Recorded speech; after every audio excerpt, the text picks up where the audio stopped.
Ngayon nga ay araw ng linggo, August 18, 2024.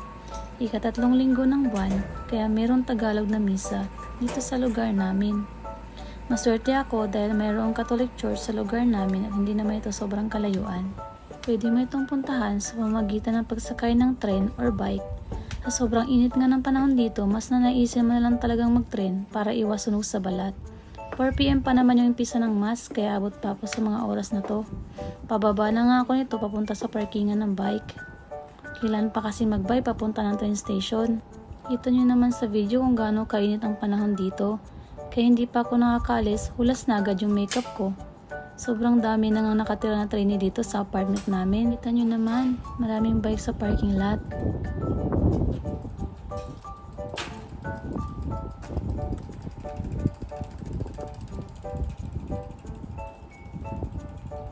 Dahan-dahan nga lang ako sa pagbabike dito kasi hawak ko sa kabilang kamay yung phone ko. Ngayon na nga lang ulit ako nakalabas dahil palagi na ako sa bahay. Nakakatamad kasing umalis o lumabas pag ito kainit yung panahon. Kaya mas pinili ko na lang magpahinga. Kayo din ba? Magastos dito sa tuwing labas ka ng bahay. Mahina na yung 1,000 yen mo sa isang araw. Unless na lang kung magsa-sightseeing ka at wala kang bibili na kahit ano maski pagkain. Tapos baon ka lang ng tubig.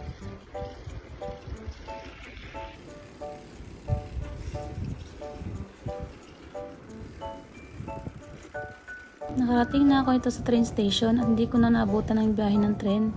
Kaya kailangan ko pa maghintay ng mga ilang minuto. Every 15 minutes yung biyahe dito sa amin, hindi kagaya sa mismong city na saglit ka lang maghihintay.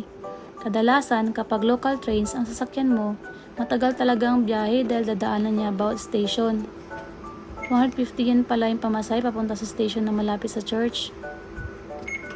Time will be displayed in English.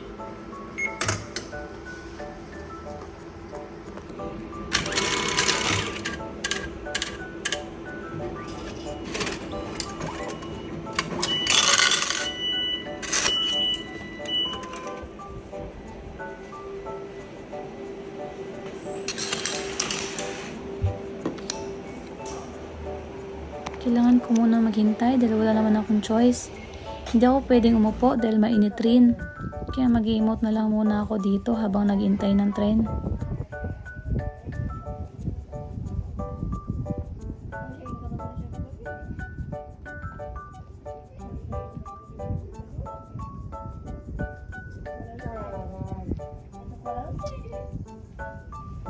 Nasa biyahe na ako nito habang pinapanood ko ang mga magandang tanawin sa labas.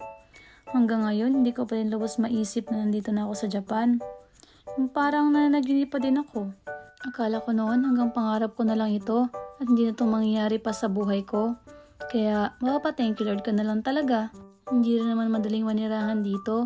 Kalaban mo ang homesick at stress, kaya patibay na lang talaga. Naglalakad na ako. Papunta ng church. Medyo may kalayuan siya pag nilalakad. Sobrang init.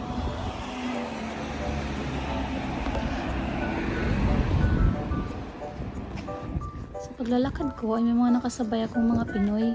Papunta din sila ng simbahan.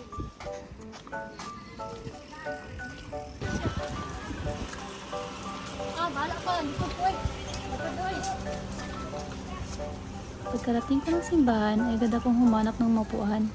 Buti na lang may bakante pa sa may bandang gilid.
Naglalakad na ako nito papuntang train station.